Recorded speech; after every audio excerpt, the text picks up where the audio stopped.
నిరంతర స్తోత్ర అర్హుడైన నజరేయుడైన యేసయ్యకు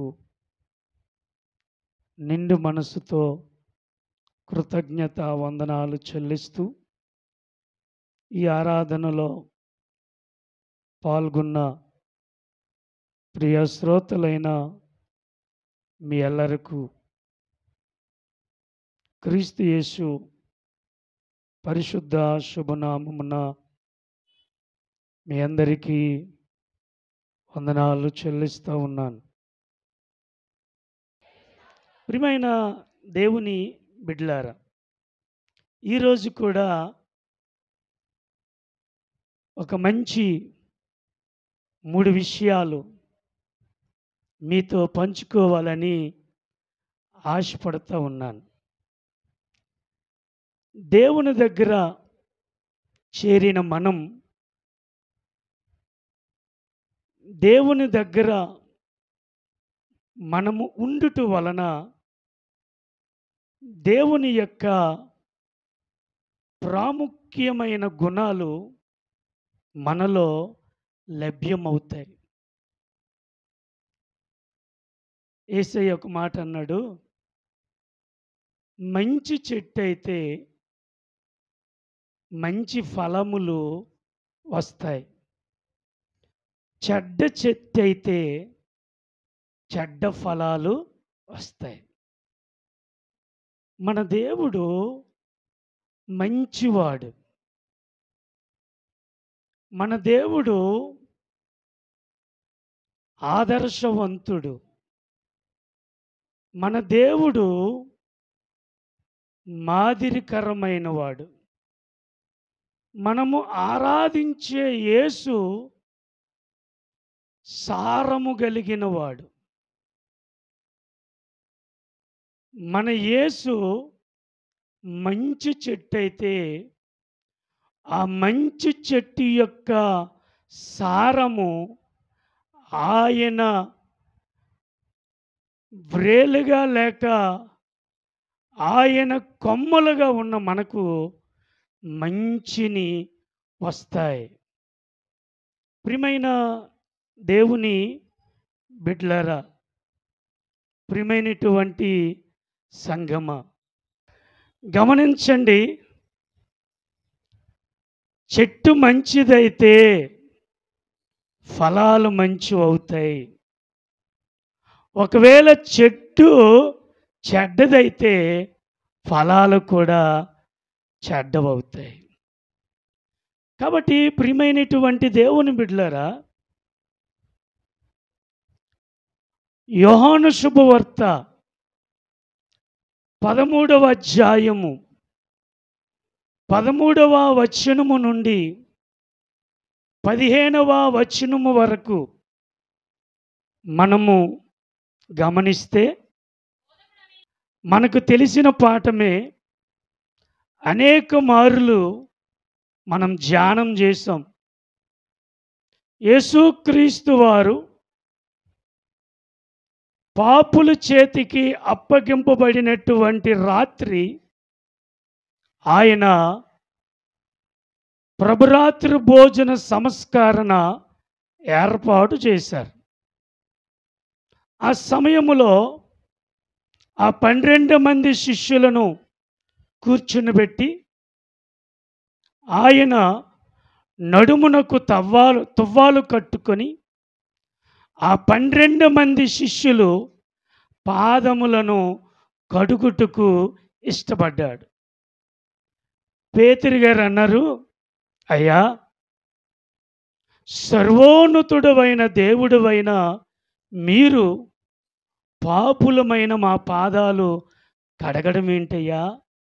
అయ్యా వద్దు అంటే యేసయ్య అన్నాడు, పేతురు, నీకు నాకు పాలు పంపులు ఉండాలి అంటే ఈ పని నేను చెయ్యాలి.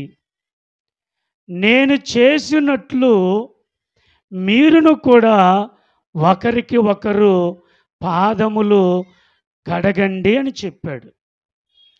దాని సారాంశం ఏంటంటే, దాని అర్థం ఏంటంటే, దాని భావం ఏంటంటే, పరలోకపు దేవుడు అయినటువంటి యేసు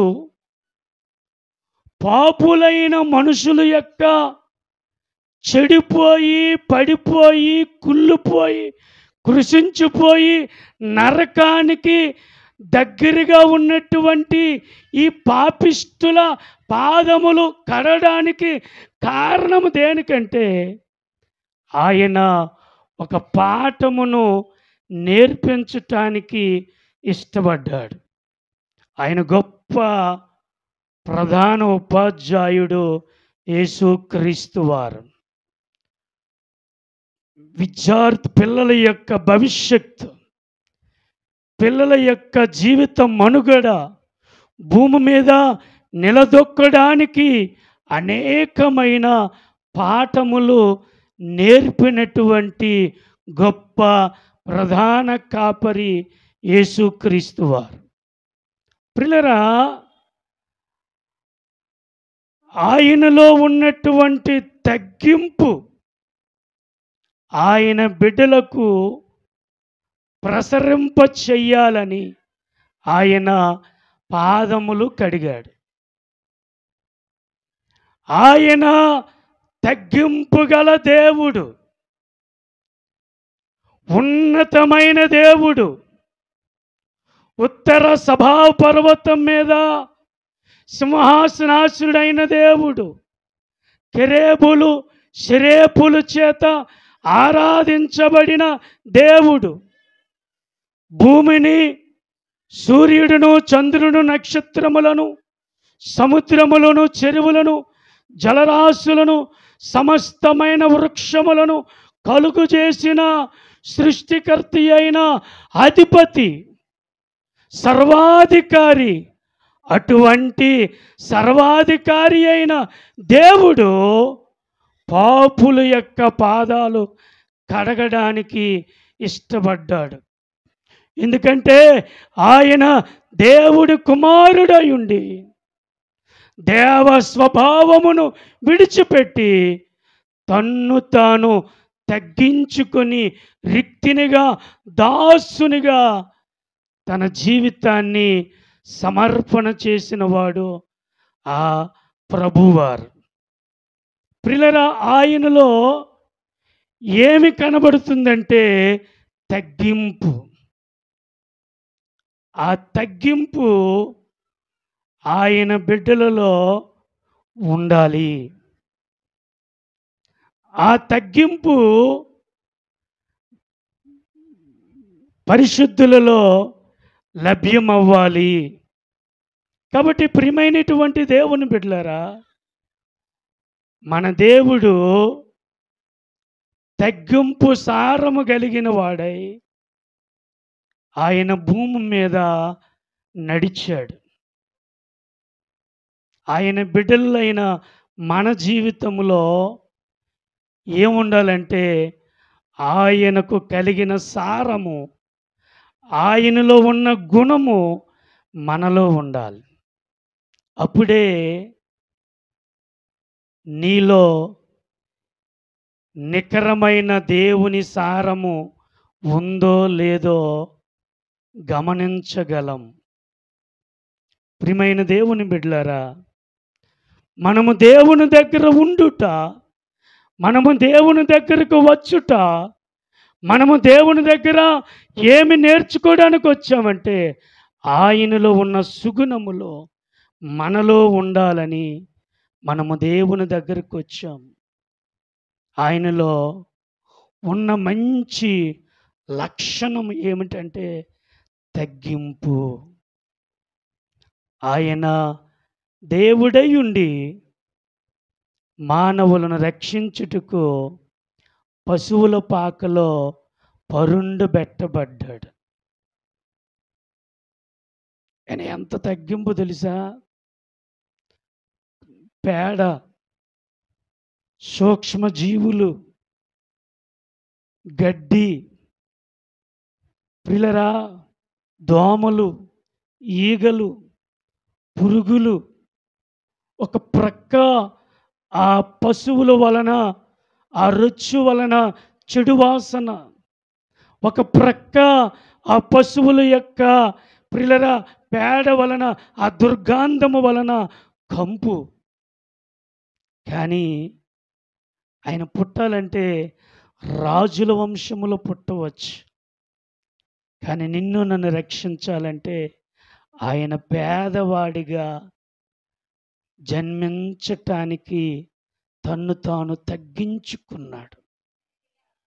కాబట్టి ప్రియులరా, ఆయనలో ఉన్న ఆ మంచి లక్షణం, ఆ సారము, ఆ మంచి శ్రేష్టత మనలో ప్రవహించాలి. హల్లెలూయా, హల్లెలూయా, హల్లెలూయా, హల్లెలూయా. పాత నీరు వెళ్ళిపోయిందనుకోండి, ఏ నీరు వస్తుంది? క్రొత్త నీరు వస్తుంది. ప్రియులరా, గమనించండి, ఆ సారము నీలో ఎల్లప్పుడూ కూడా ప్రవహిస్తూనే ఉండాలి. నీ స్థాయిని, నీ స్థితిని, నీ పరిస్థితిని ఎన్నడూను కూడా మరిచిపోరాదు. ప్రియమైనటువంటి దేవుని బిడ్డలారా, దేవుని ప్రాముఖ్యమైన గుణం ఏంటంటే తగ్గింపు. లూకా శుభవార్త 18వ అధ్యాయము 14వ వచనములో అంటాడు, అతని కంటే అతడు నీతిమంతుడుగా తీర్చిదిద్దబడి తన ఇంటికి వెళ్ళినని మీతో చెప్పుచున్నాను. తన్ను తాను హెచ్చించుకున్నవాడు తగ్గింపబడిననియు, తన్ను తాను తగ్గించుకున్నవాడు హెచ్చించబడిననియు చెప్పెను. ప్రియులరా, దేవుడు ఎంత ఉన్నతమైన వాడైనప్పటికీ, సృష్టికర్త అయినప్పటికీ, ఆయన జీవితము సాదాసీదా సామాన్యమైన మానవునిగా భూమి మీద బ్రతికాడు. నేను సృష్టికర్తను, నేను పరిశుద్ధుడను, నేను అద్భుతములు చేయగలను అని ఆయనలో ఎటువంటి అహము లేదు. ఆయన బిడ్డలలో కూడా తగ్గించుకునే స్వభావం ఉండాలి. నీ స్థితిని బట్టో, నీ పరిస్థితిని బట్టో, నీ ఉన్నత స్థాయిలను బట్టో నిన్ను నీవు ఎన్నడూను హెచ్చించుకొనదగదు. కారణం ఏంటంటే, నీ మనసు తగ్గింపు కలిగి ఉంటే ఆయనే హెచ్చిస్తాడు. కాబట్టి దేవుని బిడ్డలమైన మనలో ఎటువంటి గుణలక్షణం ఉండాలంటే తగ్గింపు కలిగి ఉండాలి. ప్రియమైన దేవుని బిడ్డలారా, తగ్గింపు దేవుని గుణము. మనలో కూడా అదే గుణము ప్రవహించాలి. కాబట్టి తన్ను తాను హెచ్చించుకున్నవాడో తగ్గించబడతాడో, తన్ను తాను తగ్గించుకున్నవాడు హెచ్చించబడతాడు. 1 పేతురు 5వ అధ్యాయము 5-6 వచనాలు చూస్తే భక్త పేతురు చక్కటి మాట చెప్తాడు. మీరు పెద్దలకు లోబడి యుండుడి, మీరు ఎదుటివాని ఎడల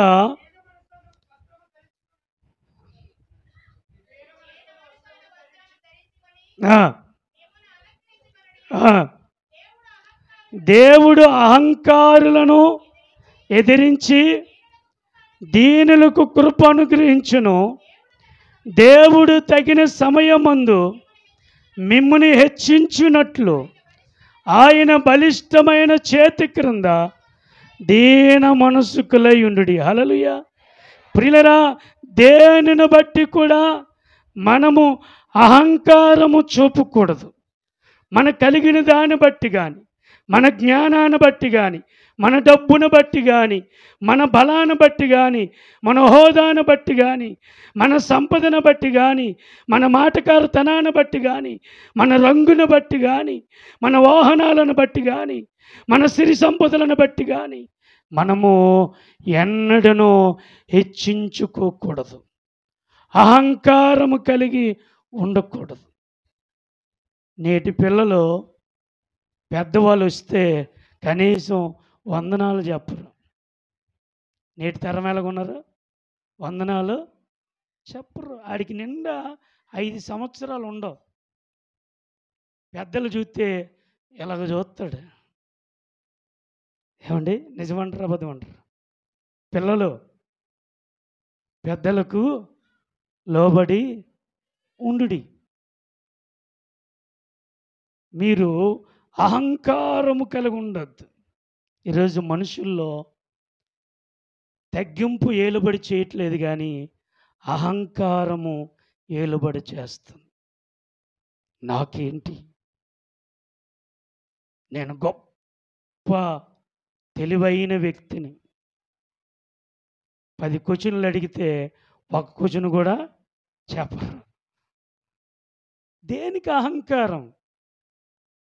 దేనికి అహంభావం? దేనికి? ఆ ధనవంతుడు తిను త్రాగంటే, ఒరే ఫూల్, ఇప్పుడే నీ ప్రాణాన్ని అడుగుతున్నాను, దేవుడు తీసుకున్నాడు. అటు సంపాదించాలి. ఏమైపోయిందండి? ఏమైపోయింది? దేనిని బట్టి అహంకారం? దేనిని బట్టి? నీ కన్నా వయసులో పెద్దవారిని గౌరవిస్తున్నావా? నీకన్నా పెద్ద వయసులో ఉన్నవారిని సన్మానిస్తున్నావా? నీకన్నా పెద్దవారు కనబడుతున్నప్పుడు కనీసం నమస్కారం చేస్తున్నావా?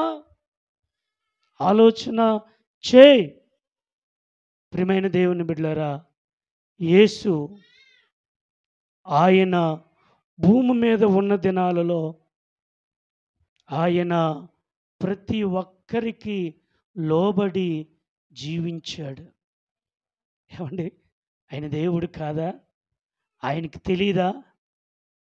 ఆయన లక్షణం, ఆయన సారణం, ఆయన సుగుణాలు ఎటువంటివంటే ఎదుటి వ్యక్తిని ఆకర్షించి తన వలె మార్చటానికి ఆయన చూపిన గొప్ప మాదిరి. దేవుని బిడ్డలమైన మనలో ఏముండాలంటే తగ్గింపు ఉండాలి. దీన మనసుకులమై ఆయన బలిష్టమైన చేతి క్రింద మనము ఉండగలగాలి. హల్లెలూయా, హల్లెలూయా, హల్లెలూయా. చాలామందిని చూశాను నేను.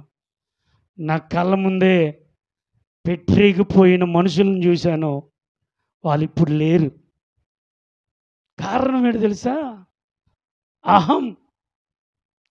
వారికి పట్టిన దెయ్యం వారిని అట్లాగా నడిపించింది. దేవుని బిడ్డ, దేవుని సారము అటువంటిది కాదు. దేవుని గుణము అహంకారము కాదు. దేవుని గుణము అహంభావము కాదు. హల్లెలూయా, హల్లెలూయా. కొత్తగా బైక్ కొనుక్కోడు అనుకోండి, ఎవరైనా బైక్ కొనుక్కోడు అనుకోండి, ఆడి కింద మీద మరి చూడ్డు. విమానములు వెళ్ళినట్లు నడిపిస్తాడు స్పీడ్గా. ఎందుకంత పొగరు? ఎందుకంత అహంకారం? ఎందుకంత గర్వం?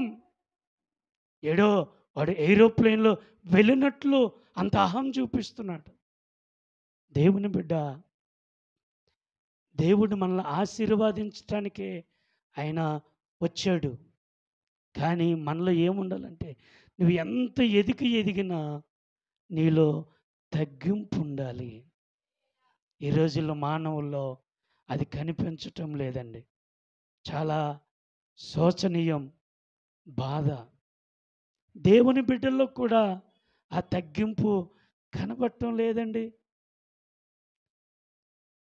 ఒకళ్ళు 2 పాటలు పాడితే మరొకడు 2 పాటలే పాడతాడు. పోటీ. ఒక పాటతో సరిపెట్టుకోవాలి కదా. అచ్చచ్చ! వాళ్ళు 2 పాటలు పాడారు. నేను వాళ్ళకంటే ఏం తక్కువ? నేను 2 పాటలు అవసరమైతే 3 పాటలు. అంటే వాళ్ళ మీద ఇంకా ఒక స్టెప్పు ఎక్కువ. ఆ మనసు పరిశుద్ధులలో ఉండకూడదు. ప్రియమైన దేవుని బిడ్డలారా, నాకు నచ్చంది ఒకళ్ళు బైబిల్ చదివితే ఇంకొకళ్ళు మరి చదవకూడదు, ఆగిపోవాలి. అంటే పోటీ ఎప్పుడు తెలుసా? మీకు డిబేట్ పెడతారా? అప్పుడు చూపించాలి మీ సత్తా. తప్పులు చదవడం కాదు. అప్పుడు చూపించాలి. కదండీ! హల్లెలూయా! హల్లెలూయా! హల్లెలూయా! హల్లెలూయా! ఆయనలో ఉన్న గుణలక్షణం తగ్గింపు.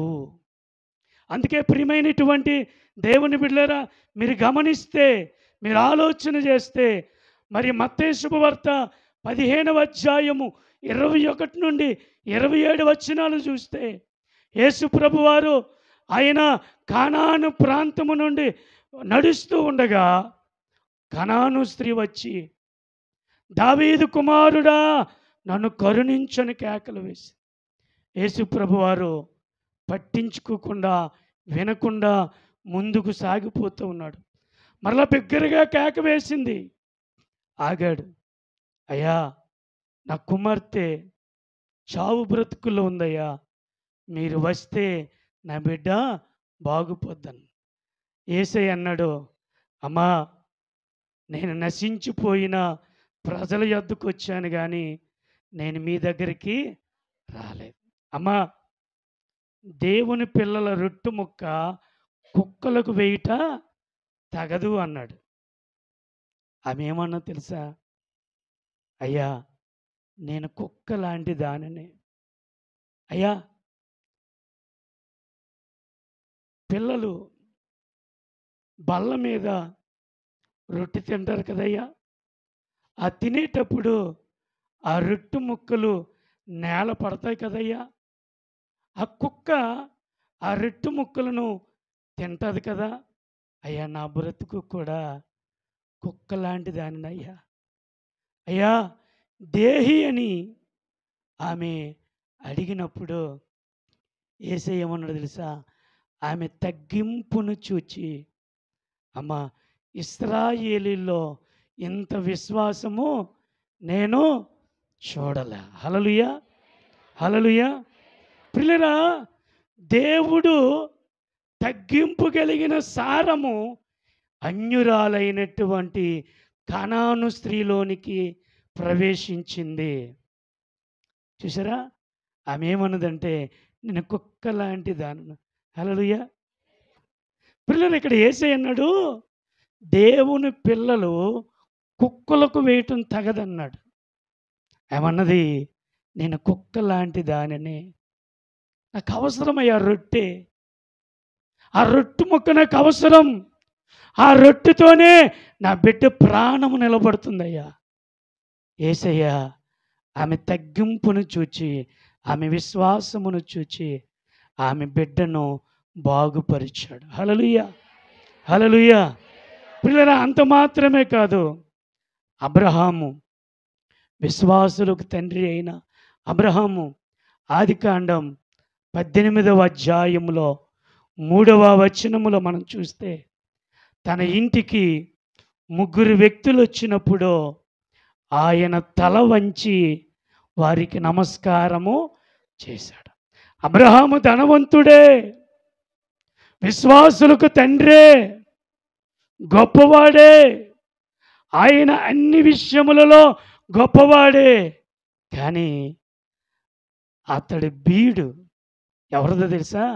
సర్వ సృష్టికర్త యొక్క సారము కలిగిన వాడై ఉన్నాడు గనుక అబ్రహాములో తగ్గింపు ఉంది. హల్లెలూయా!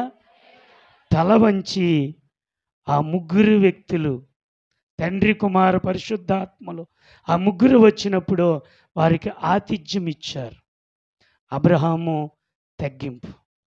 మీ పిల్లలైన వారు, మీ తల్లిదండ్రులకు కానీ, మీకన్నా వయసులో పెద్దవారికి కానీ మీరేం చెప్పాలంటే, తల వంచి చెప్పాలి.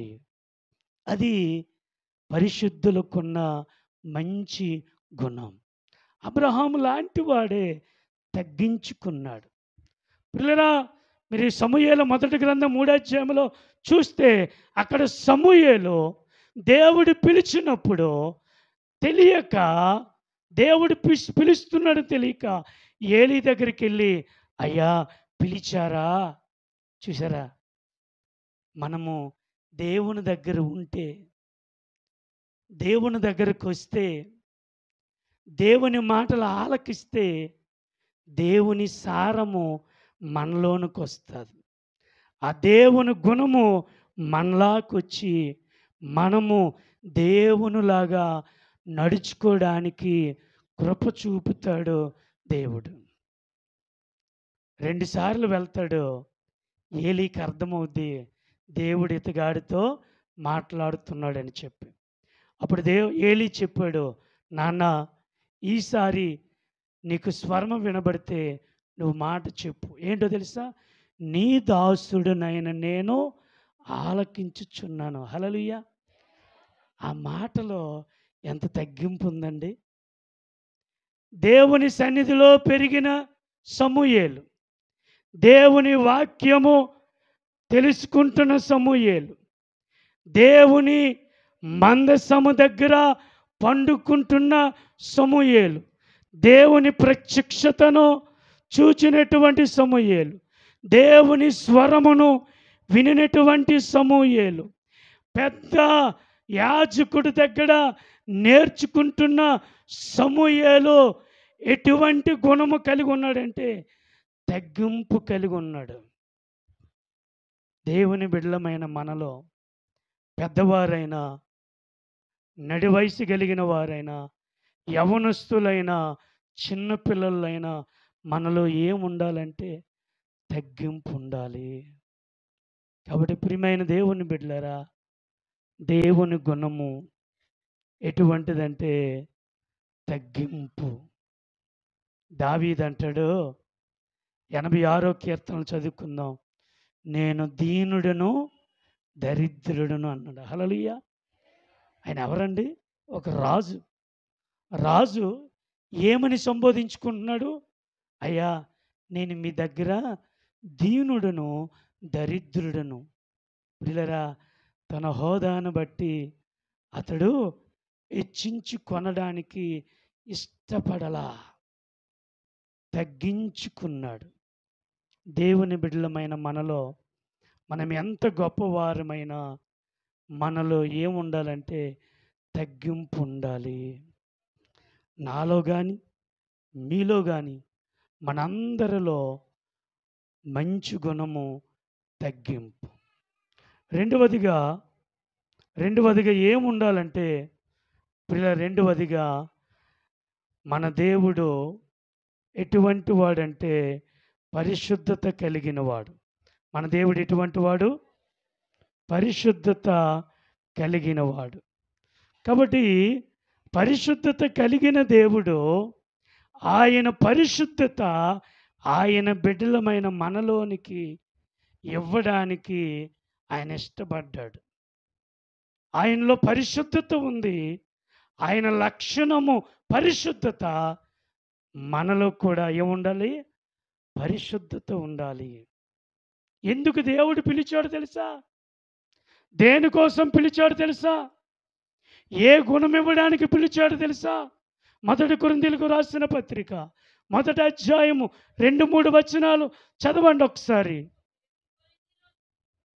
కొరింథీలోనున్న దేవుని సంఘమునకు, అనగా క్రీస్తు యేసునందు పరిశుద్ధపరచబడిన వారమై పరిశుద్ధులుగా ఉండుటకు పిలువబడిన వారికిని మనకును ప్రభువుగా ఉన్న మన ప్రభువైన యేసు క్రీస్తు నామమున ప్రతి స్థలములో ప్రార్థించు వారందరికీ.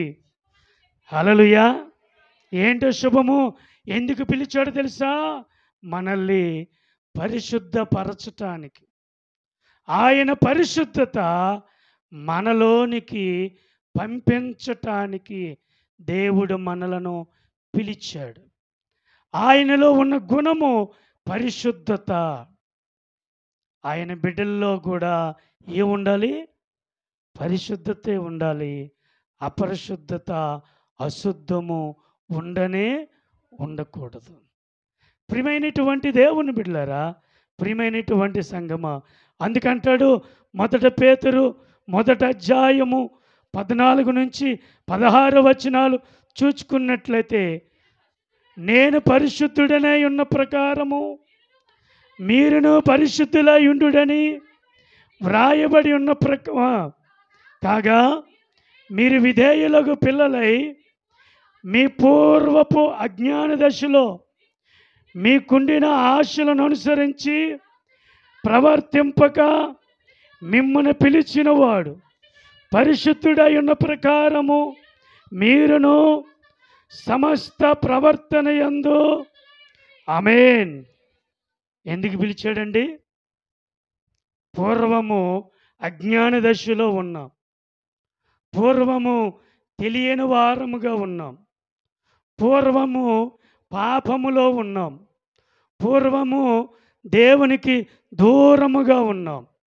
కానీ ఇప్పుడైతే దేవుడు మనల్ని ఎందుకు పిలిచాడంటే, నేను పరిశుద్ధుని గనుక మీరును పరిశుద్ధముగా ఉండడానికి పిలిచాడు. కాబట్టి ఆ పరిశుద్ధత మనలో ఉండాలి. మన దేవుడు పరిశుద్ధుడు. ఆయన సారము మనలో ఉండాలి. పరిశుద్ధత, మన దేవుడు పరిశుద్ధుడు గనుక మనలో ఏ లక్షణం ఉండాలి? మనలో ఏ బీజం ఉండాలి? ఏంటో, గోధుమ గింజ బీజము కలిగి విత్తనము వేశాడు. అది మరలా చచ్చి అది మొక్కగా వచ్చి అనేకమైన గింజల్ని ఇవ్వడానికి ఇష్టపడింది. యేసయ్య తన ప్రాణము పెట్టి చచ్చి గోధుమ గింజ వలె భూమిలో పాతి పెట్టిన వాడు మృత్యువుగా ఉండిపోలేదు. అది అనేకులను ఫలించుటకు ఆయన లేపబడ్డాడు. ఈరోజు మనమందరము కూడా ఆయన గింజలమే. హల్లెలూయా, హల్లెలూయా, హల్లెలూయా. ఆయన గింజలుగా ఉన్న మనల్ని ఏముండాలి? ఏముండాలి? ఏముండాలి? పరిశుద్ధత ఉండాలి. నీలో నుంచి గింజలు వస్తాయా? వస్తాయా? నువ్వే సచిన శవానివి. ఒక మారు మనసు లేదు, ఒక రక్షణ లేదు, ఒక పరిశుద్ధత లేదు, ఒక విశ్వాసం లేదు. నువ్వు చచ్చిపోతే మరి లేపబడతావా? పరిశుద్ధత లేకుండా ఎవడును దేవునిని చూడలేడు. పరిశుద్ధత లేకుండా ఎవడును దేవుని దగ్గరికి వెళ్ళలేడు. మరి అంటులు తోమితే ఎంత బాగా తోముతాం, సబ్బు అరిగిపోద్ది. వారం రోజులు కూడా సబ్బు ముక్క రాదు. ఎందుకని శుభ్రంగా లోపల తోమరు, బయటే. భక్తులు కూడా లోపల తోమరు, బయటికి సబ్బు పెడతాము, లోపలికి సబ్బు పెడతామా? ఏంటో, సబ్బు శరీరానికి పెడతామా, శరీరం లోపల పెడతామా? ఈ సబ్బు బయటికి పెడతాం, కానీ ఈ సబ్బు లోపల శుద్ధి చేస్తుంది. హల్లెలూయా. ఈ సబ్బు దేన్ని చేస్తుంది? నీ లోపల నీ మూలుగులను, నీ ఎముకలను, నీ నరాలను పొట్ట అంతా ఇరిచి విభజించి శక్తిని కలుగజేస్తారు. ఈ వాక్యమనే యేసు అనే గింజ చచ్చి అనేకులను బ్రతికించాడు. ఆ పరిశుద్ధత నీలో నాలో ఉండాలి. ఎంతకాలము పరిశుద్ధత లేకుండా బ్రతుకుతావు? ఎంతకాలము పరిశుద్ధత లేకుండా భూమి మీద ఆలు నడిచినట్లు వీళ్ళు నడిచినట్లు పాపిష్టి పనులు చేసి నీ ఆశీర్వాదాన్ని పోగొట్టుకుంటావు. ఎంతకాలము దేవుని నడకుండా అన్యాచారము నడిచి నీ బ్రతుకును పాడు చేసుకుంటావు. పరిశుద్ధత అనే గుణము మనలో ఉండాలి.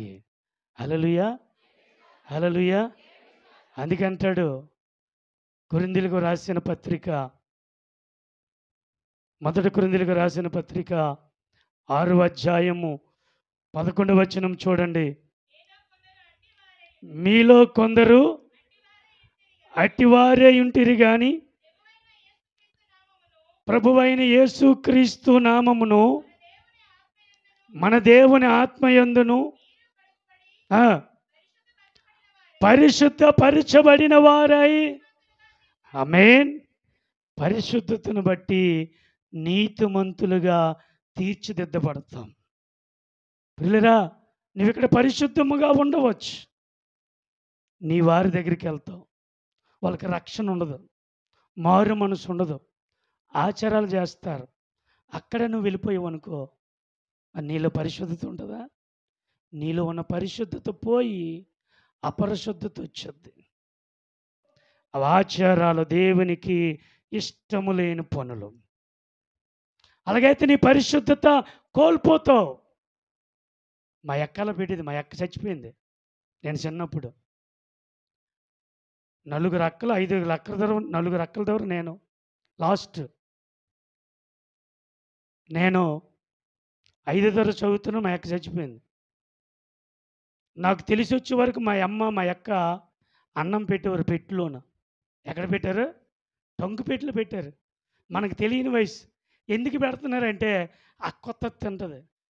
నాకు అప్పుడు తెలియదు అక్కొత్తది ఎలాగొస్తుందని. నేను చాటు చూసాను, ఏ అక్క వచ్చేది కాదు. మళ్ళీ మా అక్క తినేసేదే అన్నం. అక్క నువ్వు తినేసేదేంటే, అక్కడ తింద నువ్వు తినేసేవంటే, నీకేటి తెలియదురా, నాలోనికి వచ్చి అక్క తినేసింది. నాకు జ్ఞానం వచ్చిన తర్వాత, వాక్యం ఎరిగిన తర్వాత ఆ పాపిష్టి పనులను చేయకుండా ఆ నరకానికి వెళ్ళిపోతావే అన్నాను మా అమ్మకి మా అక్కకి.